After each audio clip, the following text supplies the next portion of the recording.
So we want to turn to the 2016 campaign. What does it mean for that and all of this? The Department of Justice revealing it is investigating the activities of several non-governmental organizations and individuals, including Foreign Intelligence Services. Former House Oversight Committee Chairman and Fox News contributor Trey Gowdy told me last month about transcripts from undercover FBI investigations, potentially game-changing information. Watch this.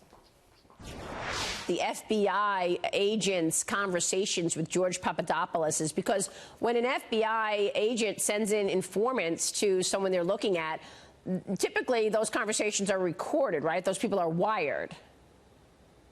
Yeah, I mean, if the Bureau is going to send an informant in, the informant's going to be wired. And if the Bureau is monitoring telephone calls, there's going to be a transcript of that. And some of us have been fortunate enough to know whether or not those transcripts exist, but they haven't been made public. And I think one in particular it has the potential to actually persuade people. Very little on this Russia probe, I'm afraid, is going to persuade people who hate Trump or who love Trump. But there is some information in these transcripts that I think has the potential to be a game changer if it's ever made public. And joining me right now is former Trump campaign aide and deep state target author George Papadopoulos. George, it's good to have you on the program this morning. Thanks very much for joining us. Oh, thanks so much for having me, Maria. Good morning. So you just heard what Trey Gowdy told me a couple of weeks ago, and he was talking about certain documents that will be game changers for people understanding what went on in the origins of the Russia investigation. We've talked about your story a lot. You were working for Ben Carson. Ben Carson withdrew from the race. You got an outreach from somebody on LinkedIn to go work there, this International Center of Law Practice. You went to work there. Then you quit 3 months later. You said, I want to go work for Donald Trump. But they said, wait, before you quit, we want to send you to Rome and meet with this guy, Joseph Mifsud. And he's the one who dropped a bomb in your lap telling you that Russia had Hillary Clinton's emails. And that's when it all started for you. You say that was entrapment, correct? Yes, I do, Maria. And thanks again for having me. Look, there's a reason that the president was openly discussing and calling out, in fact, the UK and Australia and other governments, and now even Italy is involved in a very unfavorable way for them, because I think they were being coerced and even prodded.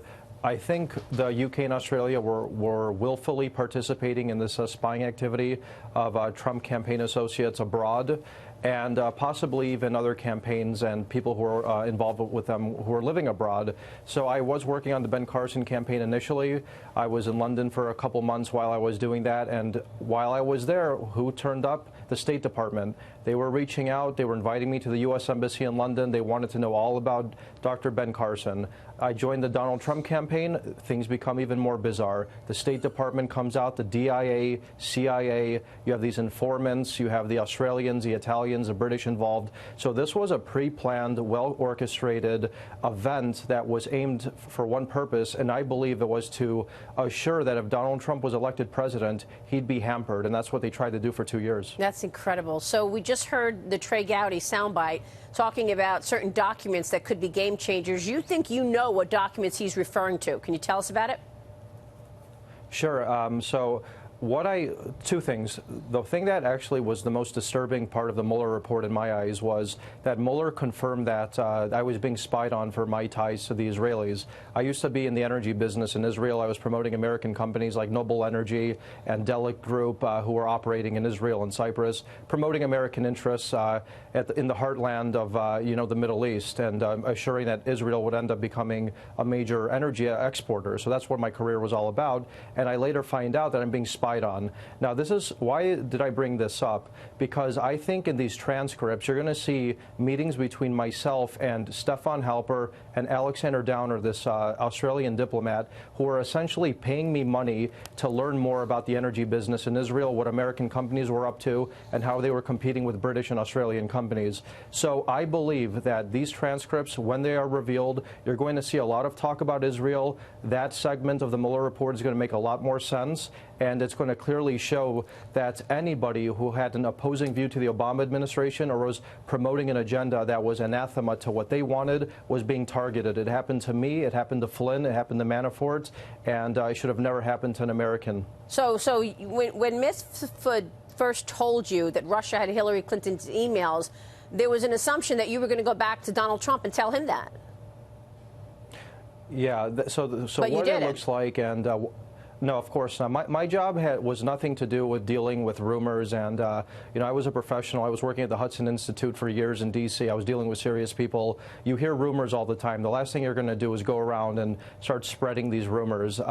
So what happened essentially is, you're right, this person, Joseph Mifsud, tells me one day unsolicited in London, the Russians have Hillary Clinton's emails. I did nothing with this information. And now what's very disturbing is Bob Mueller characterized this individual as a Russian agent of some sort, but Devin Nunes and I think even the president himself were just recently in the UK actually openly discussing whether this person was actually working with the British intelligence services. So the story and what we've been unfortunately force-fed for 2 years in the media was completely false. There's a whole new story that's coming out now. The traditional narrative, I believe, has been upended, and you're going to see a lot of front-page headlines that are going to do with spying and illicit spying and surveillance, and likely indictments on the other side, not necessarily with us. So, I mean, it's pretty extraordinary when you look at the international piece of this. You've got people like Alexander Downer, who is an Australian embassy executive, Stephen Halper, Joseph Mifsud. Do you think that this was just a coordinated effort led by the FBI, that small cabal of people, to get international agencies involved to throw various informants at you? You know, that's the unfortunate aspect of this thing, is that there was an international element, which in many ways makes it more difficult to get to the bottom of the genesis, and many ways makes it more simple. And why is it more simple? There's been a massive populist wave that has emerged in Europe today. During the recent European Parliament elections, the right swept to victory in countries like Italy. The Brexit movement in the UK obviously had tremendous support. The president openly is supporting Brexit and the new movement. The UK Prime Minister has recently resigned. So why is this important? In Italy, you have a Prime Minister, a leader now, Matteo Salvini, who wants good relationships with the United States. He wants to put his country first. He doesn't want to take orders from technocrats in Brussels, just like Americans don't want to take orders from technocrats in D.C. So I believe the Italians, from what I've read in Italian news and what my sources have told me over there, including very reputable journalists, are that the Italians have flipped. They're cooperating with the Trump administration to basically give up Joseph Mifsud, who we have discovered was working with these friendly intelligence agencies. And you're going to see the UK and Australia do it too, because look, the president doesn't want what happened to him in 2016 to ever happen again. We never want to see intel agencies weaponized against campaigns, and it just doesn't have to do with Donald Trump. It could be anybody in 2020 and beyond. That's exactly right. It's an American right not to get wiretapped and spied on for no reason, obviously. Real quick on the Mueller report, you and a number of others have zeroed in on things that you feel were either left out, edited out, or simply just incorrect or inaccurate. Real quick, George. That's a great. Yeah, that's a great point. So one of the key points, obviously, that, as I've stated, is going to upend what we've understood to be the Mueller story for the last 2 years was Joseph Mifsud. Joseph Mifsud was not a Russian agent. Mueller and Comey characterized him as that. He was obviously working with friendly intelligence services, and that alone was a major problem. There have been other omissions. I saw Carter Page on the show describe what he thought were omissions and mischaracterizations, and I think Durham is the real bulldog, not Wiseman. He's going to go after these people. He's going to come out with a very coherent report at the end of this, and we're going to get to the bottom of it. And it was Azra Turk, right? The honeypot that they threw at you. Beautiful woman, out to dinner, alcohol. That's who you told about Russia having Hillary Clinton's emails. Is that right, George? No, actually, I flat out told her I had nothing to do with any of that. I told no one about emails. So that's why when you see these transcripts, and that's why I wanted to get to this part too before I get off, the transcripts are going to completely exonerate me and show that not only was I telling these informants I had absolutely nothing to do with the Russians, but what the informants were actually telling me I've thought was treason. So you're probably going to see some transcripts with me using the word treason a lot, that Donald Trump and myself in the campaign had nothing to do with whatever these people mentioned, and that I love America. And that's the exculpatory evidence that they did not present to the FISA court.